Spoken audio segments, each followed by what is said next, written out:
Oh, no, no, no, no. Mr. President, yau me za ka ce da 'yan Najeriya? Idan kai ya ruɓe, gangan jiki ya tafi.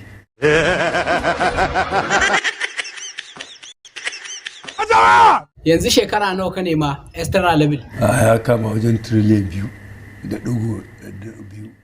Nan gaskiya ne, Allah ƙara lafiya.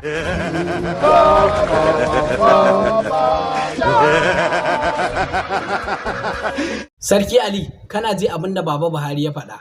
To ya za a yi, rayuwar ai sai da haka. Yaraba, wai me ke damun Sarki Ali da yake goyon Baba Buhari?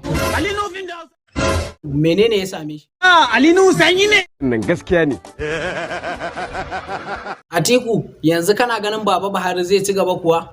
Ka tuna, General Gawan ya ce ba zai mika mulki ba, zai zarce. Ya zarce? Habar Allah.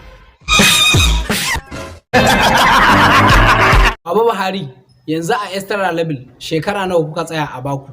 To yanzu dole muka tsaya a 36. Bosho, kana ji abin da Baba Buhari yake cewa? To ba za a yi ba. Na ture shi. Haka kace? Kai ma na ji an ce baka bin umarnin darakta, overacting kake yi. In yi so an ga wanda zai hana ni. Kamal aboki, Baba Buhari an ba shi ƙarin extra level shekara 10.